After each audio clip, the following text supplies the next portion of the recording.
If you have a story or a topic that you would like to explore with us, please get in touch using one of the links in the description.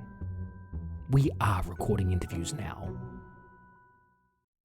All events depicted in this podcast are real. However, the names, locations, and some details have been changed for the privacy of those involved.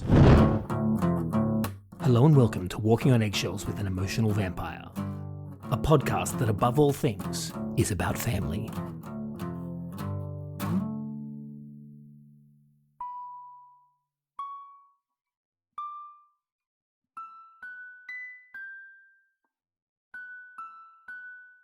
I'm not going to bother with the regular preamble for today's episode.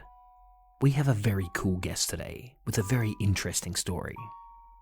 So this time, I'm going to let the conversation speak for itself. She says, "What are you going to wear for this thing?" I'm like, "I don't think they're going to see me." She's like, "We got to put something on." I'm like, "Okay, honey, sorry." No, you got to be comfortable. Just wear a t-shirt. They won't see the rest.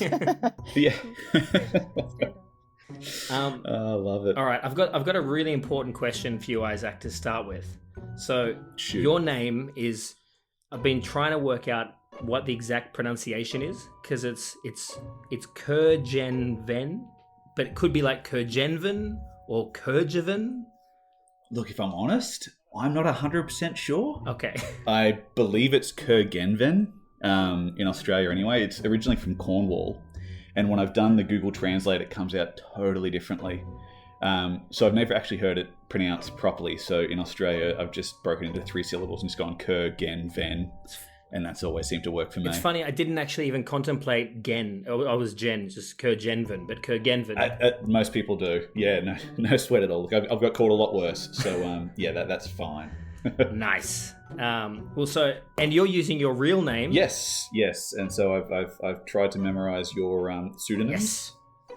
Golden Boy, Aria, and Ellie. Well, and I've also got Lily here, so my wife's on this one too. Usually. Oh, hello, Lily. Oh, hey. Nice to meet you. Oh, now I really feel like I'm part of the family. This is awesome. You know what else is crazy? This is the first time there's been another male on here ever. It's always me and all girls. Oh, really? Yeah. Wow. I'm very privileged then. Very, very fortunate. I think that's why Lily came on, to make sure that they still had the balance of power. Yeah. Oh, love it. How good. You are recording, yes? I am recording. Yes, I'm 1 minute 55 in. Oh my God. Nice. Love it. You definitely listen to the podcast. You know all the bits. Yeah. All the bits. Oh, pretty good. I wasn't going to come on and not do my homework. Goodness. All right. Isaac Curgenven is your name. Very good. Yes. You've just released a book. The cool thing about it was when we first sort of started messaging back, you actually sent me the final draft of your book to read. So I got to read it before you released it, which was incredible. It was like such a cool thing to have happen. And the book's awesome as well. So thank you. I appreciate that. Yeah, I think you were officially the third person to read it. My wife, my editor, and yourself. So very esteemed company there. Oh, pretty good. Cool. So yeah, the book's called The Big People's Game, which is named after, I suppose, the discipline title my stepdad gave growing up. So I thought I'd name the book that. It was always going to be called that ever since I was a kid. I thought if I ever write something, I'm going to bloody call it this. And so I did, and I never actually thought I would ever actually release it. Originally, it was just for my kids, so they sort of knew sort of who I was as a child and who I was as a young man, who I want to be as a father and as an adult. And then opportunities just kept knocking, and I kept getting pushed to do more with this, and I thought I could use it as a platform to hopefully help other young men especially realize they're not defined by what they see and what they go through as children. And hopefully use it as a platform to sort of connect with more charities and bring them on board with corporations and just make more safe spaces for women, kids, and even men sort of going through tough times. So yeah, that's I suppose the goal for it. I think that's one thing that I got from the book is you're a person who has, like, you're a very zen guy, and you have like a sense of, I don't know, like a deeper sense of purpose or something about That's you. the nicest thing anyone's ever said. You have do you have a charity or something as well? That was a thing too, right? Yeah, so I'm I suppose an ambassador for a charity called Stand By You Foundation.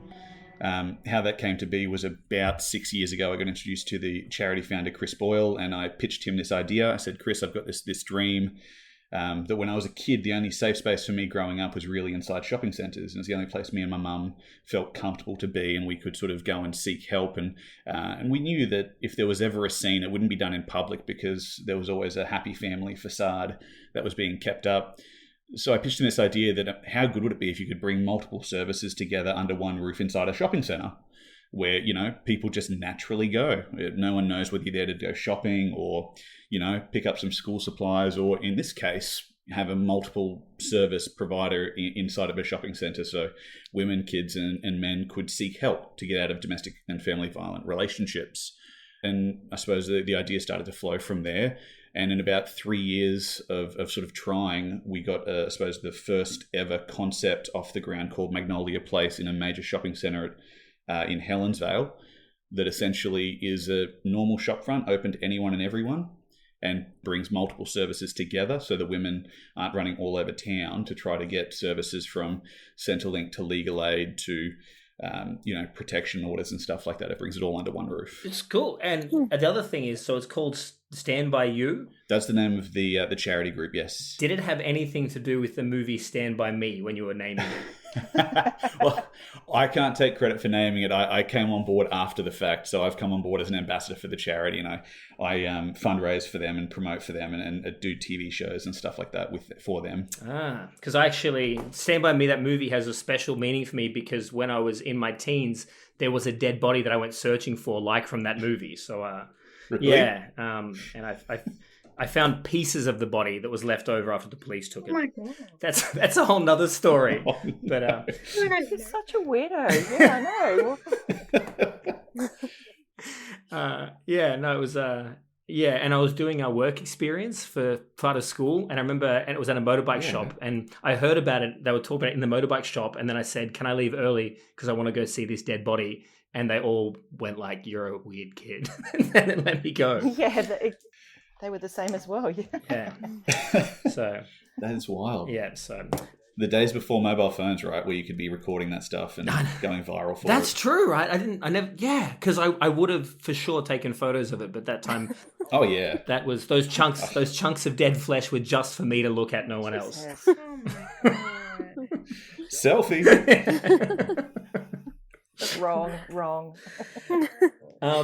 All right. So your book, like I said, I've read the book. I actually found your book sort of reminded me of Boys Follows Universe. And Boys Follows Universe, when I read it, I said to Lily, that it's like Shantaram meets Stranger Things by way of two hands. And so your book is kind of like Shantaram meets Stranger Things by way of two hands, but it's autobiographical as well. So that is very high praise. So thank you. I mean, the Trent Dalton book is incredible and written like an absolute poet. I can't hold a torch to how good that's been written. Can I ask a question? Sorry. Of course. In the beginning, you were talking about the discipline. This might be very private. I don't know. Sometimes I just ask questions. Anyway, what kind of discipline was it? Like what was so different with how he was? It was your dad, you said, right? No, so it was my stepdad. So I've never met my birth father. So there's no name on the birth cert. So I don't know who he is. I've never been told. I have a name, but I don't know if it's actually the name. Okay. I did a DNA test about 4 or 5 years ago and found out that I'd always been told I was Italian Australian, and then I find out I have zero Italian in me whatsoever. So either my mum was mistaken, or the guy maybe lied about where he's from. I don't really know. Mm-hmm. But my stepdad came on board in sort of 1986. I would have been about 3 years old, and sort of by the age of 6. And this is, I suppose, a slightly longer way to get to why. I suppose the punishment happened the way that it did. His eldest son from a previous relationship had molested me. So I was really jumpy around adults. So I was not comfortable being sort of alone around adults. And the house we lived in had a downstairs toilet. So I would go downstairs, use the toilet, and sometimes forget to flush because I didn't want people to hear me as I would sort of leave that downstairs area and sprint back upstairs to sort of retreat to my room where I felt somewhat safe. Anyway, my stepdad, who did know about the assault, caught me one time and grabbed me. I would have been 6 years old. Grabbed me by my feet, held me upside down, put me headfirst in the toilet, and just flushed it on me like 3-4 times. Oh my god! God. So yeah, so that was really hard. And that was one of the stories that I tried really hard to piece together as to what the precursor was for that outcome. And so I spent a lot of time sort of delving into that, which was one of those stories where I really wanted to make sure I remembered that, because it was one where it's easy to block that out. But that was me at probably the age of 6 years old. Oh, wow. So that was very much just being told, it's his way or the highway. And he was a big dude, so he would have been, 6'3", 6'4", probably 120 kilos. I always say he looked like Hulk Hogan, but instead of the platinum blonde, had like the black hair. He was that kind of figure. Okay. As we got older, like it just progressed to different things, like not a lot of like closed punch hits and stuff like that, but certainly being thrown through a wall, or other ones used to be a lot of psychological stuff. So, if you ever turned your back on him, you'd like try to stick a finger in your bum. Oh my god. So you're always tense around him. And if you spoke out of line or did anything, like, how kids these days don't get off technology. Yeah. So in the 80s, if I had my handheld Donkey Kong game for too long after I got told to put it down, I would literally have it shattered in front of me by a sledgehammer with my hands either side of it.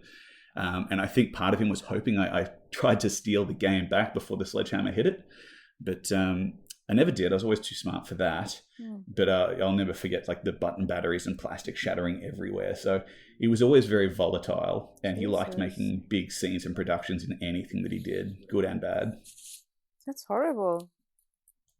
Yeah, God, sorry for asking. I did not know it was not at like, all. to this No. And Look, that's what we're here for.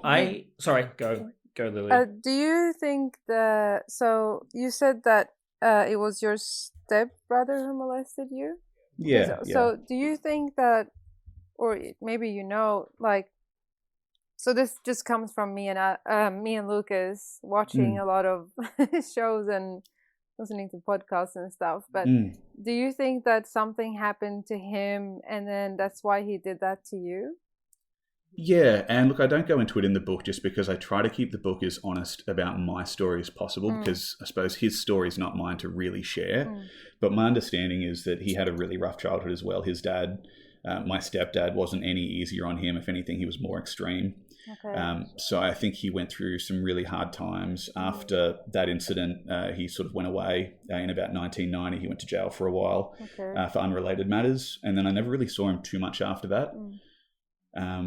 So yeah, I guess when I think back on that, I don't sort of hate him for it. I don't hold any resentment to him for it. Like it was what it was. And ultimately, like, I wouldn't be where I am in life without those experiences, good and bad, that have sort of molded me into who I am now. So I feel for him. I don't wish him ill, but we haven't been in contact since probably the early 90s. Okay.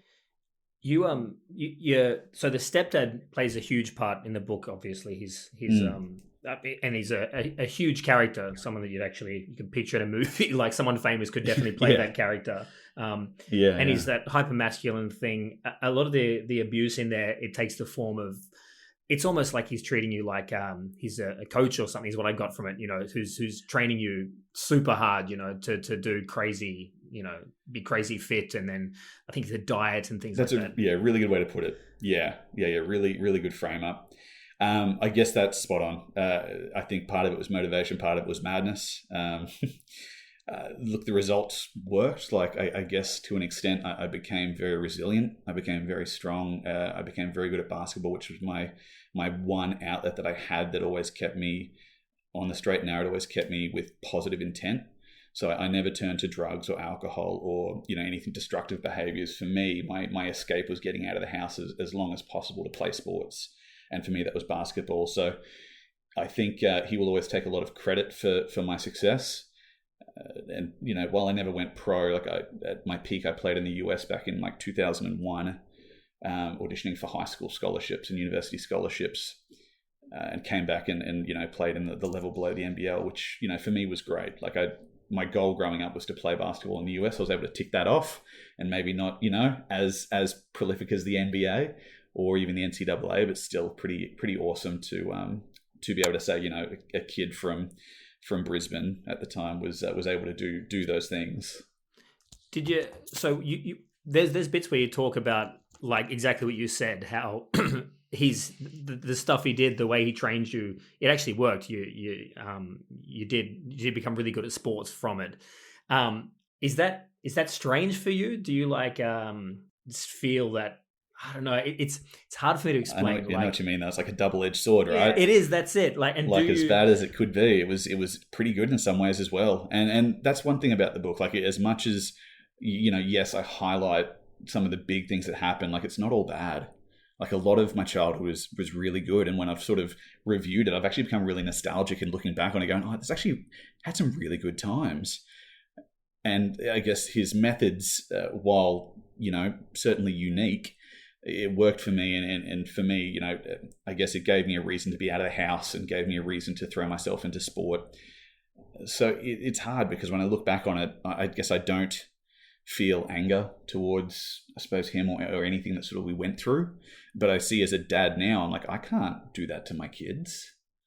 You know what I mean? Like, that's probably the hardest adjustment, is in working out what a loving, caring, supportive father feels like.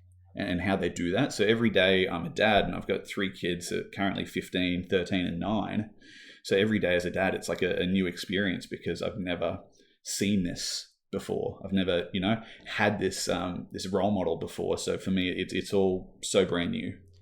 And you had a diet, right? I think it was vegetarian or vegan or very strict diet. Yeah, so very strict vegetarian. And essentially all of our food was pretty controlled. So my mum was a sensational cook. So my mum was always around. She was literally just my everything growing up. And she was such an amazing cook. So while we were vegetarian, and like very strict vegetarian for probably 20 years, it never felt like we were missing out on anything, because she was just phenomenal. But every morning, like, we'd have aloe vera gel shots. Yeah, I don't know if you ever had aloe vera gel. Nah. Like, normally you just put it on a sunburn. Yeah. Drinking it is atrocious.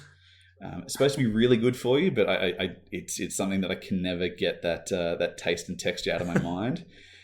We had like no sugar, so there was no chocolate in the house. We could have like carob buds, which is like a sugar-free chocolate, and like if you were really well behaved, it might be flavored like Jaffa or mint or something. And then drinks, there was no milk, so it was soy milk the whole time, water. And for special occasions, like a sparkling apple juice. Are you still vegetarian now? Mostly. So I have cheated on my vegetarian ways a little bit with chicken wings, especially when it comes to watching sports. So guilty, but essentially still predominantly, I still haven't ever eaten red meat. Really, it's just something that hasn't ever really appealed to me, and I feel pretty fit and healthy as it is, so I don't really see much of a reason to change from what's been working to date. Yeah. It's interesting, because 6 years old, you were saying, is when. So I mean, yeah, that's your whole life pretty much. So that's exactly what you know. So the stepdad as well. So in the book, and it sort of gets a bit blurry, because your book is very much in the perspective of you as a child when you're talking about this. And so I found myself asking a lot of questions when I was reading the book about further things that I didn't necessarily get answers to, that I was curious about. Yes. So you move from house to house, but the whole setup, your family units and the way that worked is really unconventional. Can you maybe give a rundown on that stuff? Yeah, definitely. So you're spot on. I didn't answer a lot of those questions because, again, I try really hard in this book not to tell other people's story, because I really don't want to go outside of the lines of what I actually knew at the time.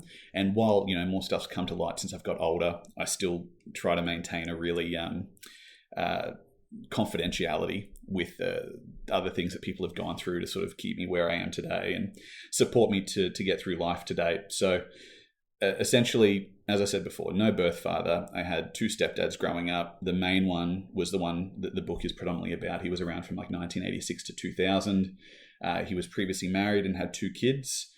And essentially, the family unit it's difficult to articulate. At the time, it was quirky. It was a very open family, but no one knew what it actually was until we sort of got out of it. And then we sort of looked back and were like, oh, that was essentially a cult. It was essentially a polygamous relationship, except no one ever got married.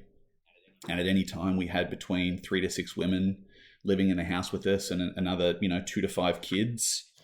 Our surnames were all changed to sort of fit in with, his expectation of what a strong family unit looked like. So having, multiple different names across the group of people was frowned upon. So we all changed our name to be under the one.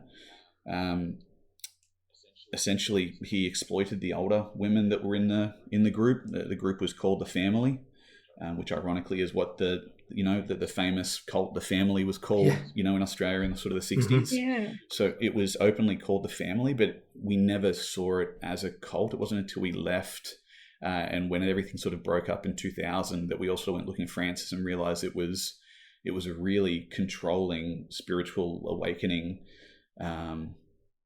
Kind of facade, which was essentially all of the women working and pooling their resources so my stepdad could live his lavish lifestyle of traveling to different places all over the world and investing in different business ventures.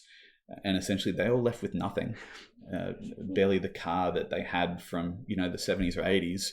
And he had, a beautiful Land Rover and trips to Utah and a whole lot of different business ventures and stuff like that. So the women that were there certainly gave up a lot, both time and energy and money, certainly, to sort of stay and to be with us. So I always hold them in the highest regard because I'll never know the depths of what they went through to keep us safe and to keep food on the table. You call them aunties in the book, right? Yeah, so everyone was referred to as an auntie, which again is another nuance to other cults, which again I didn't realize at the time. Everyone was just an auntie despite being no blood relation. And then he had brothers, in inverted commas, who, again, I don't believe were of any direct relation to him, but he referred to them as such. And if you think of it like a business structure, he would have been the all-seeing, all-controlling CEO. The brother would be like the board of directors, making sure everything's being run properly. And then the women under him and the aunties were kind of the staff. They were the cooks, the cleaners, the earners, the lovers. We had some part-time members, I guess you would say, come in where they would stay, but not for very long. Some would be housekeepers, some would be students, some would be single mums that were, looking for guidance or a safe space. And he was really charismatic and really able to draw them in. And he would openly call himself a master manipulator. So he really lived and breathed that. He was very, very good at what he did. And we all stayed together, like I said, for the best part of probably 12 years. And members came and went. So it became really hard to stay too attached to anyone in particular. Because often what had happened is you come home from school and just find that half the house had cleaned out. And you'd come home, it's like, what's happened? Like, where are my aunties? Where are my brothers? Like, where did everyone go? And because everyone generally left in such a rush, there was no letters. Like, there was no, there was no mobile phones to get, text messages to say, hey, we've had to pack up and leave because he threatened to kill us or something. So you're left just wondering, like, what's happened? Why didn't they take me with them? Have you tried to contact any of the sins or just sort of lost? No, I have. I did. I tried to contact several of them a little while ago. And I guess it becomes difficult because since this all sort of happened, my mum and I were still pretty close after this. Everyone else kind of separated. So after the family broke up, my mum, my little sister, who... so we've got the same mother but different dads. Obviously, my dad, I don't know. Her dad was my stepdad. I'm trying to do an org chat on this is ridiculous. I'm so sorry. I've tried. I can't make it happen. But they moved to Newcastle to sort of start over. A couple of aunties took off out west of Gympie. Another one went out to sort of southwest Queensland. So it was kind of like, I always liken it to a pool table and someone breaks and the balls just go everywhere. Now, after probably another 6-7 years, my mum and I started to strain in the relationship. She had sort of moved to Newcastle when she came back. By that time, I had gone through a lot of stuff when she was away. I dealt with being homeless because I I literally didn't have a place to stay. I came home from that trip in the US playing basketball to, I knew when I was over there that the family had split up, and I came home to essentially an empty house and a few days left on the lease where I had to pack up my stuff and then find somewhere to stay. Now, everyone just assumed I'd stay with my girlfriend, and that was good and well at the time. But that's a lot of stress to put on a very young relationship. And after about 3 or 4 weeks, that started to really fracture. So I started living in my car. So I left my big stuff there, and I was living in my Mazda 323, which was this beautiful, beautiful ride. Still my favorite car. But yeah, I was living in that, and so I would set up at Main Beach. I would live in the car, have ocean views. No one really realizes how cold it is sleeping in a car, especially through winter, until you've kind of got to do it. But I got a job down there and started to sort of work my way up. But when my mum came back from Newcastle, 3-4 years later, I had changed a lot, and I really wasn't her son anymore. I felt more like a friend than a son, and it put a lot of strain on the relationship. And then when I started to move on with my partner, which I'm sure this will ring some bells at weddings and stuff like that from different stories I've heard, did not candle the fact I was moving on with my partner at all. Just she wanted to be the center of attention. She didn't want her son to grow up and leave her. I think a lot of that is partly because I was the only person to ever stick by her. I was the only male to ever stay by her through her life, through everything. But I couldn't be married to her and my wife any longer, so I had to make a call. And essentially, where the book culminates is a true story. My wife and I had our first child, and it was a very stressful labour. The uteral wall didn't thin, so my son was in distress. They had to perform an emergency Caesar after giving my wife an epidural, so they were really concerned that her blood had thinned. If they did the surgery, there was a risk of bleeding out, so it was a really, really stressful birth. I had to sign waivers saying I wouldn't sue if anything went wrong. They had to bring a doctor and a specialist in from another hospital to perform the surgery. So we got through that. We got them both out. It was just the most serene time of life, right? I couldn't believe what I've seen my wife go through to give us a family, and it's a whole nother depth of love you see for someone and feel for someone when you see them go through that. When we came home from the hospital, I had a letter on my doorstep from my mum seeking grandparental custody of our child. Oh, sorry for laughing, but what? No, that was very much my response. At first, I thought it was like a congratulations letter, so I've eagerly hopped inside and had a read of it and read it's her seeking grandparental custody. So I had to make a call then and there, and I spoke to a solicitor. He said, yeah, it's a real thing. If you let her see the kids, she will always have access and she can claim this. But if you don't, and if you draw a line in the sand now, then you're not withholding anything she hasn't had before. So I had to make a really tough call 15 years ago now, and I've seen my mum once since then at my nan's funeral. And so the kids haven't seen her either? No, the kids haven't seen her. I've told the kids, look, when you turn 18, I'll never hide from you who your nan is. I'll never hide those details from you. If you want to look her up, be my absolute guest, right? Because that is a part of your history that I didn't have access to when I was a kid, so I would never withhold that from you. But my job as a father is to protect you guys first and foremost. And the number one thing I can do by that is protecting the people that could be in your life and could be really cancerous for you and your growth and your happiness. So I've just got to put them first. And when they grow up and they want to do their own thing, that's their call to make. The relationship with you and your mum in the book, it's you've basically told the last part of it. The bit that's really important in the book is that your mum is kind of one of the best characters for the whole book. It's such a surprise when things turn sour, because I didn't really get any hint of that happening until it did happen. Yeah. Yeah. I was the same. Growing up, she was my safety blanket. She was my protector. She was the best cook I ever had. We felt emotion so closely to each other. We're literally born a day apart. I'm June 14, she's June 15. So we are literally like right there, just always been on the same page, always sort of felt and thought the same things, always been very connected to one another. So it's literally the hardest decision I've ever had to make in separating and cutting that off, because it just went really toxic in probably the 3 to 4 years leading up to getting married, and then it just fractured to a point where I couldn't repair it then and there, and it may come back in the future, but it's really hard when someone doesn't understand, no matter how much you try to explain it to them, why you've had to make the decisions that you've made. So I really hope that if she reads this book, she gets out of it how much I do love her and how much I want her to be happy in this life and how much I wish genuinely nothing but the best for her. It just can't be with me by her side. It sounds like she's all good when she's your number one, basically. Yeah. And then comes hard when you move on with someone else.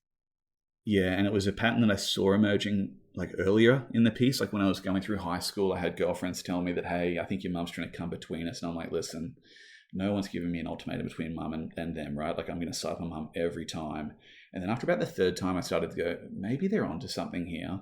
And then there was other friendships where they'd sort of said, yeah, your mum doesn't like us being friends. Like she thinks like there's something else here. And I'm like, no, she definitely doesn't.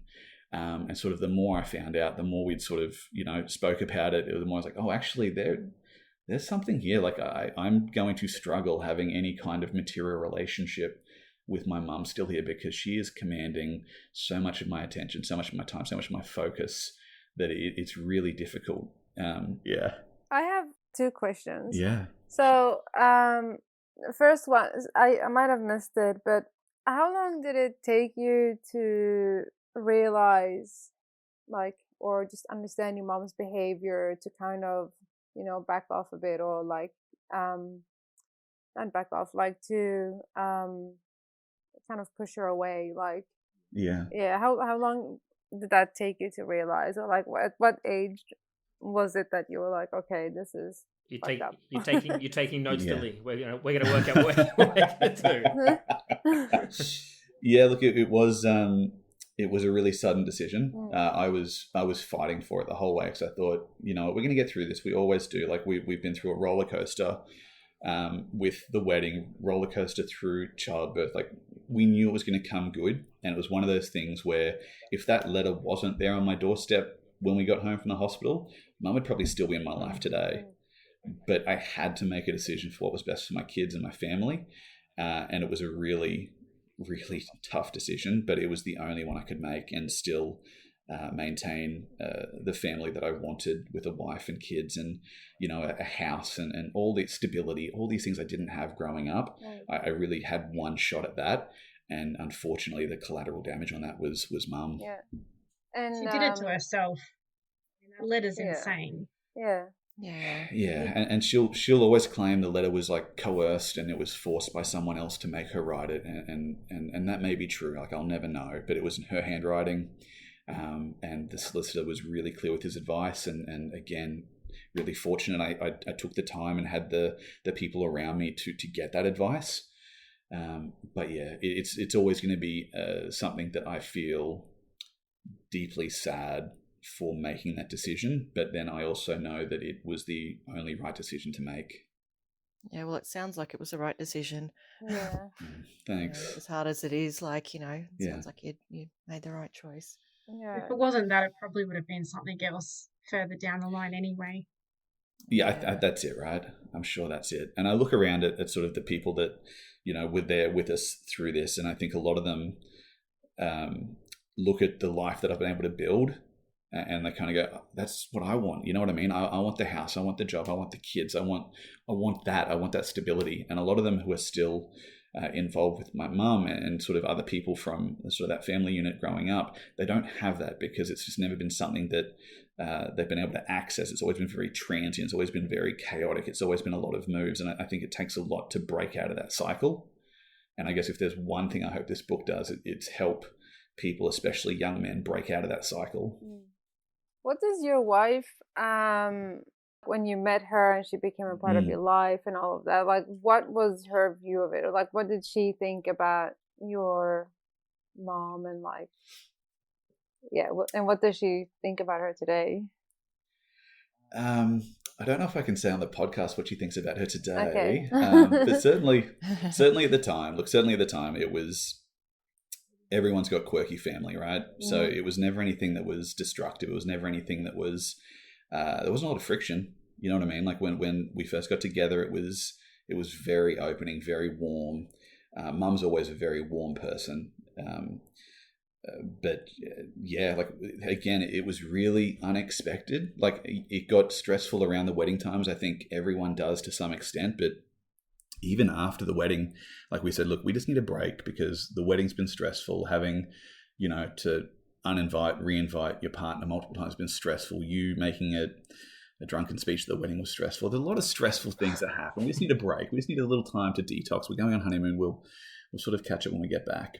And then we sort of caught up a little bit when we got back. The communication lines were open, but not what it was before. While we were, going through the childbirth and stuff like that. And then when we were in hospital, we're like, you know what I mean? Like life, this is so amazing. Like how incredible is this? Like I can't wait for, our child to meet my mum, meet grandma. And my wife was on board. She was like, yeah, you know what I mean? Like we've been through a lot, but when we're home, when we're safe, when we're in our home, we can bring her in. I just don't want her here in the hospital with me right now. And I'm like, I get that. All good. Support it. Mum took the fact that she wasn't invited to hospital to heart. She took that as really personally. And I tried to explain, Mum, this isn't personal. This was a really stressful birth. And she really struggled to understand, what could be so stressful about it that she couldn't be there. And so, yeah, and after sort of the decision got made and I said, look, we're just going to have to call this as a break now.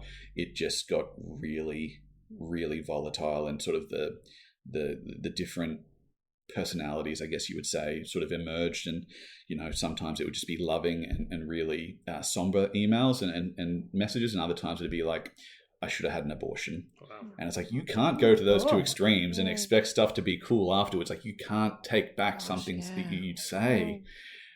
So yeah, I think after that, my wife really tried to put a wall around me to protect me from it because she knows that if I don't write it down, I tend to forget it.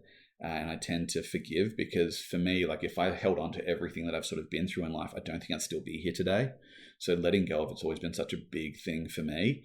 And I think that's where my wife tries to build a bit of a fort around me to sort of protect me from people I'd otherwise let back in and go, you know what? Oh, I can't remember what actually happened that was so bad. And yeah, so she's very protective. Yeah. It's I don't know. It's funny hearing you say all these things because I'm obviously the newest one to this family, and there's just so many similarities. And even with like Lucas, I'll say stuff and he'll be like, no, it's not that bad. Oh no, you're exaggerating, or no, it wasn't like that, or and I'm like, no, it was. But he tends like to, I guess, forget as well. I forget everything. And then as soon as then it's done, just like, I forget about brush it. it off, or and I'm like, that's not normal. Like that's fucked up.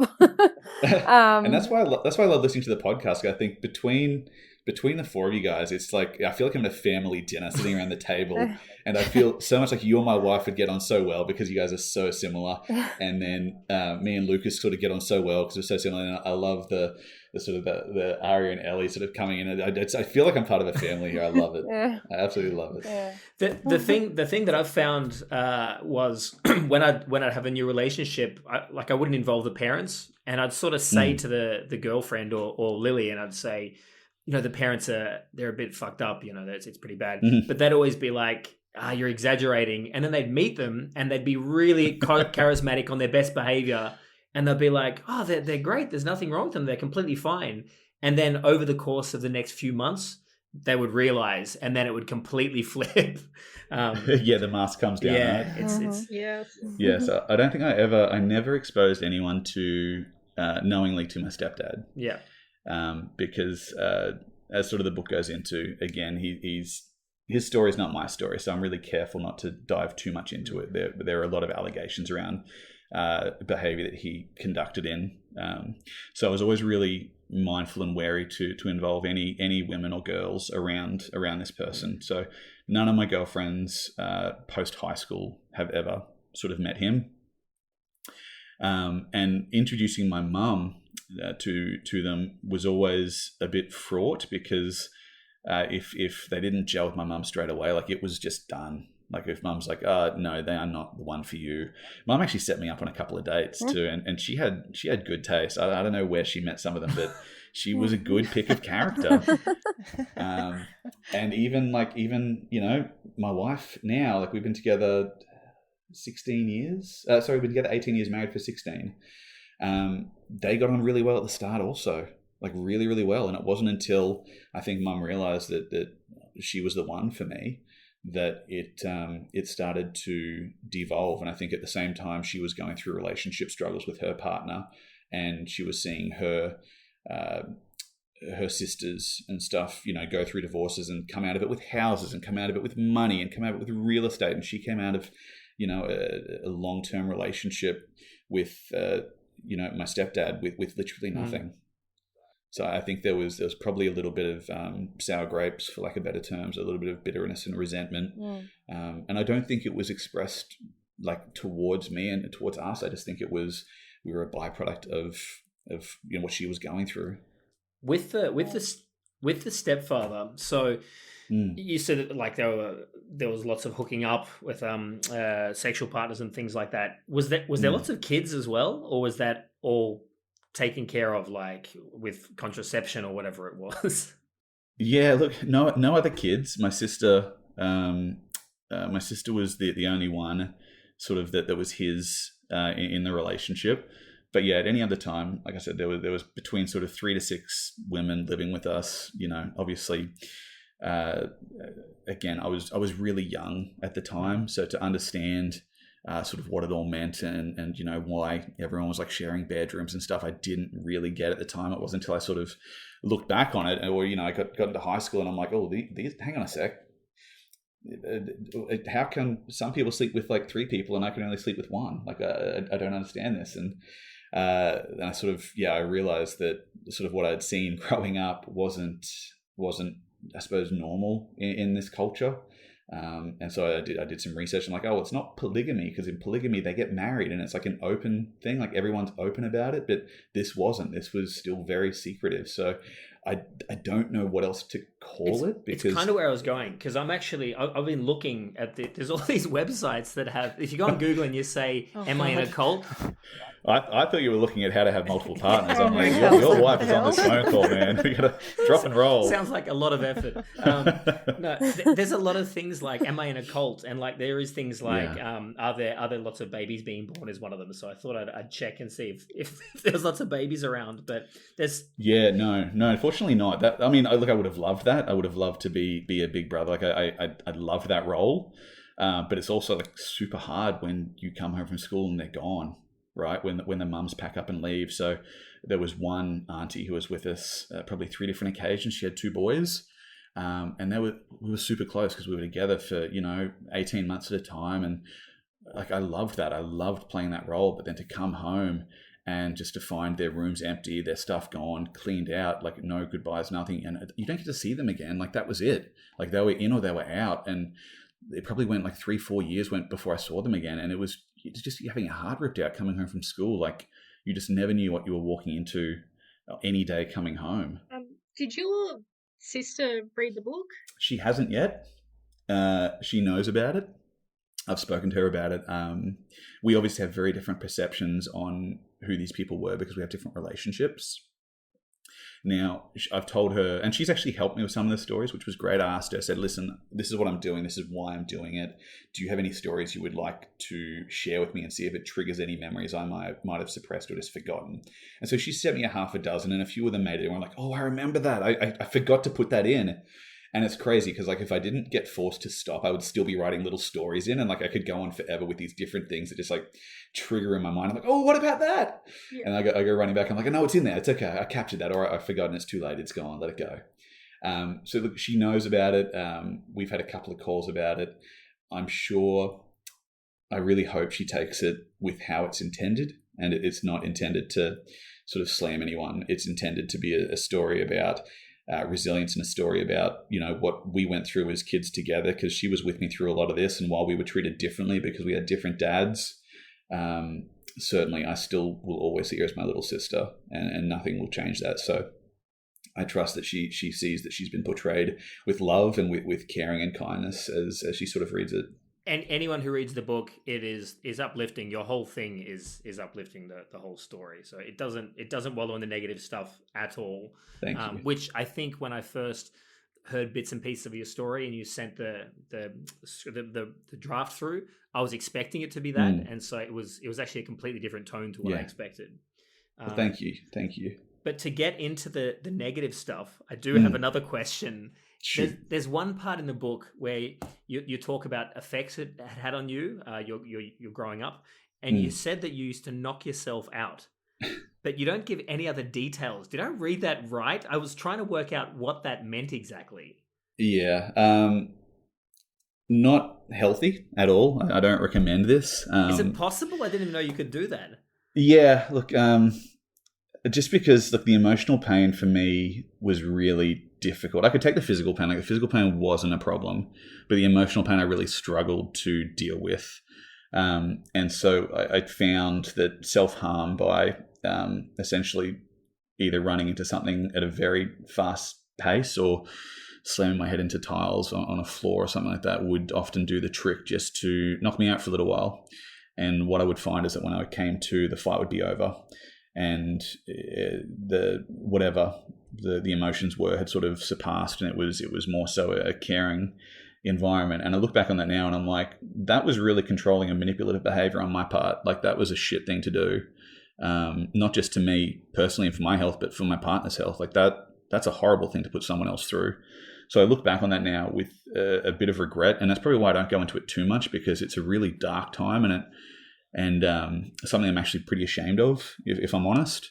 That's why I had to bring it up here. At the time, put you on the spot. No, which is fine. Like I put it in there to talk about, right? Because for other boys, they're gonna do stuff like cutting or other types of self-harm, whether it's drugs or alcohol, and whatever it is, you know what I mean? It's not the answer. It might give you a short-term fix, but it's really not going to solve it long-term. So you've got to find that positive outlet to be able to let go of that stuff and move on. And if you're, not feeling the love or respect in that relationship, then you're probably in the wrong place. Have you I had... ask on... sorry. You go. I wanted to ask as well, like, just, you sort of mentioned a little bit how you kind of coped and things like that. Like, obviously we've got each other to talk to. I mean, it's not therapy or anything like that. This podcast is great therapy. How did you deal with it? Like, how did you sort of, did you go see somebody, or like, did you have someone to talk to, or? Yeah. Thank you for asking. No, at the time, no, like it wasn't something we ever talked about. Like you couldn't openly talk about our family unit. It was really frowned upon, because it was one of those things where it's like, if you talk about this, everyone might get taken away. Yeah. So it wasn't something that we could really talk about in schools. Like I read a book in grade 8 called People Might Hear You, which was a great English book. But I said to my teacher at the time, this girl is essentially, she's being held captive in this room. And I'm like, this is actually very similar to my life in some ways. And the teacher kind of laughed at me. That's crazy. That's and wild. I get it, right? Because, but as if she could possibly know. Yeah, it's like your chance to reach out, and she just laughs at you. I know, but as if she could possibly know. Like, and she would have been like in her early 20s, right? So she hasn't lived the same life experience that I had at the time. So, it probably would have been like a harmless comment. But that was one of those things. That was one of those sliding door moments where I'm like, okay, people aren't going to listen to you if you bring this up anywhere. They're not going to believe you. And even if they did, you don't even know what you're talking about, right? Because what's so bad? You know what I mean? Like you've got a home, you've got a mum there, you've got sisters, you've got lots of people around you. There's one auntie that I was able to really talk to and connect with, and she was like my savior for a lot of it. She stayed by the longest out of any of them. So she was there for the full sort of 12 years. And so she always has like this special place in my heart, and I've got a guardian angel tattooed on my shoulder, and it's sort of modeled after her. And while I haven't seen her in a really long time, she always will have that super important part of my life which sort of kept me alive and kept me safe.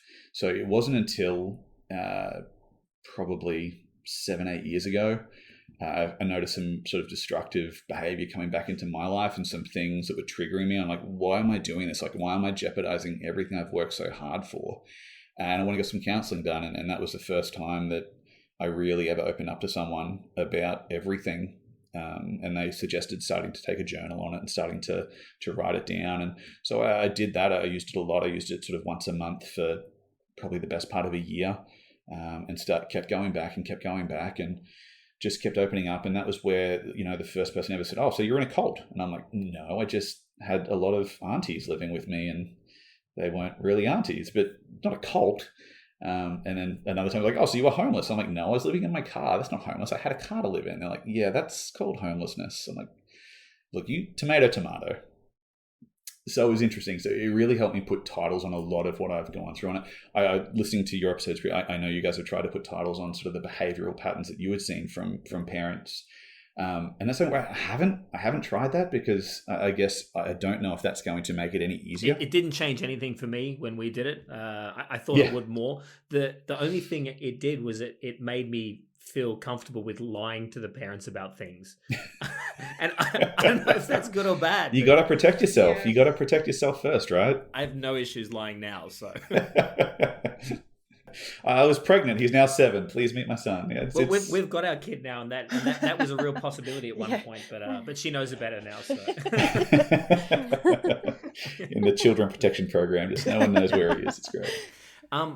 I want to mention. I think I definitely have to mention before we get through this. But your grandma, because she plays such a big part in the book, and she's my favorite character. Both your grandparents, really, but your grandma especially was a favorite. That's awesome. Yeah, I'm sure people who read the book are going to feel the same way. Thank you. And look, I'm feeling very blessed, because the room I'm sitting in right now is actually adorned with a lot of my nan's artwork, and some of it actually of my granddad. So it's a very happy place for me to sit in here and have these conversations, because I'm sort of, it feels like they're looking down upon me. And my granddad was incredible. So he was like the only positive male role model I had growing up, and he passed in 91. So we had like really, I was what, 8 at the time when he passed, but he was still such an integral figure in my life. And actually my wife for Christmas a couple of years ago actually got me a copy of his service medals from World War II. He fought in the Kokoda Trail as part of the 2nd 16th Division of the AIF. So like super special, and he was just an incredible man. And my nan was this larger than life character, and I didn't realize how integral she was in the book until I wrote it. I didn't realize sort of how much I loved that relationship of this doting grandmother who just would absorb me in her cuddles and would read me these Christopher Robin stories as the characters and bring the voices to life. And she was just this incredible artist and could paint anything. She won so many awards as a painter and artist. And she's strong. She's a strong person as well. She's a really strong person. And I didn't realize how much she was trying to fight for us when I was a kid. It wasn't until I sort of look back when I'm writing these stories where I'm like, wow, like she really went toe to toe with my stepdad to try to wrestle control of this family unit that she was watching. And when she couldn't do it, she relocated from like Western Australia to Brisbane to be closer to us. So we had sort of an outlet there. And while we weren't allowed to see them all that often, we weren't really permitted to. When we would, it was just so much fun. Like I still drive past their place where they used to live at like Burpengary and like the north side of Brisbane. And I can't help, there's this smell when I drive past. It just reminds me of them and the old pub where my pop would take me to watch horse races there. It's just so many memories come flooding back every time I go through there. It's just such a beautiful thing. And I guess I took for granted a lot of that relationship growing up. And the one thing I really miss is my nan's voice. Like I was really fortunate to see her sometimes before she passed, and I got some great photos of her. I used the last photo we've got together is actually in the book, which is a really special one when I was showing her how to take a selfie. And I gave her a book. I'm like, write down all your stories, write down all your memories, all your recipes, all your artwork and stuff like that. Please write this down for me. And she wrote down so many things which helped me bridge gaps in the book. So there's a lot I don't remember, obviously, from the ages like 0 to 4. And so she was able to fill in a lot of those gaps with the stories that she had written for me. And so the one thing I really miss is I wish I had her on tape. So I wish I could just hear her voice. So for anyone listening, if you have older parents or anything like that, just make sure you get a recording of their voice, because the pictures will be there and you'll have the memories, but that voice fades, and it's such a beautiful keepsake. The book is a beautiful tribute to your grandparents, to your entire family, really. I mean, you said you initially wrote it for your kids, and especially with all those color photos in there, It feels very personal. So a very personal family story.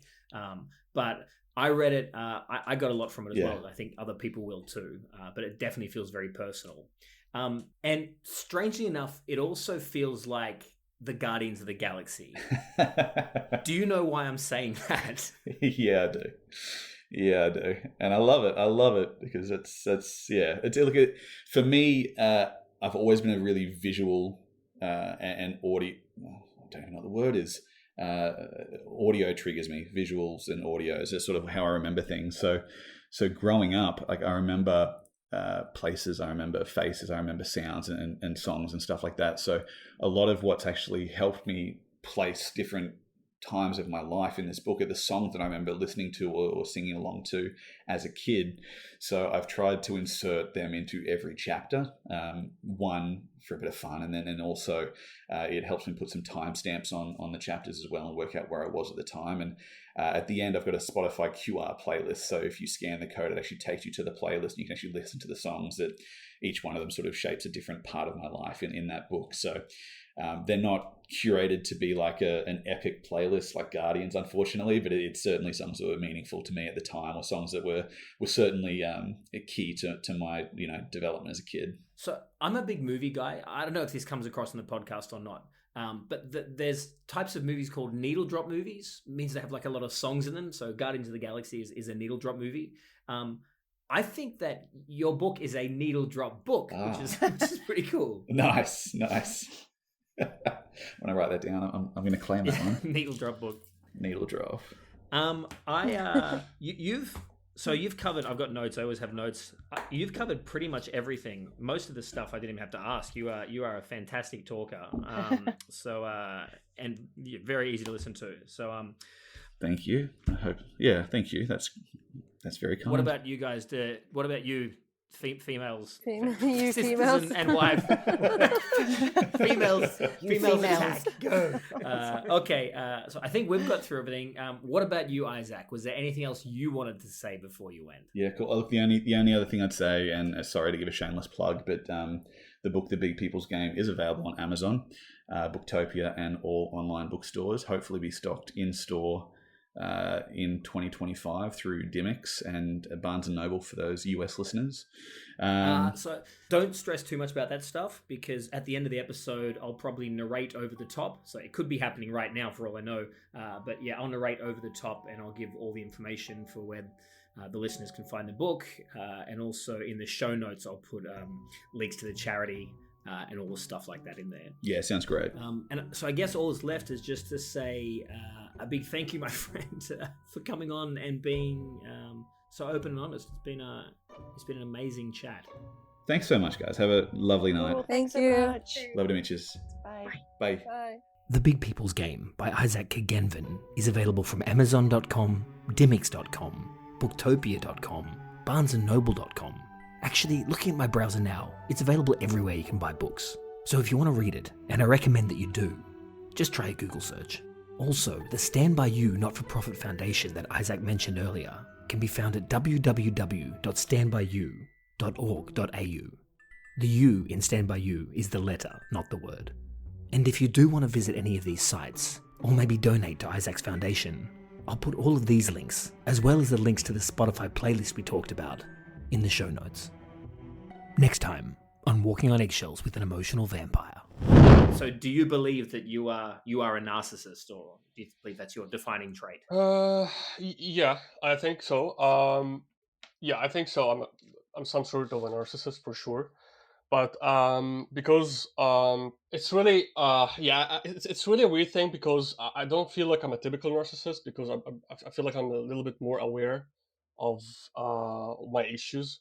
So I try to program it in my mind, like how to deal with the outer world, be like knowing that I'm a little bit of a narcissist, or I'm a little bit at least having a very high ego, and really too much of a self, maybe prioritizing or self-love or whatever you want to call it. If you enjoyed today's episode, please don't forget to like and subscribe. Your support is greatly appreciated. Walking on Eggshells with an Emotional Vampire is recorded, edited, and produced by me, Lucas Shaw. Thanks for listening.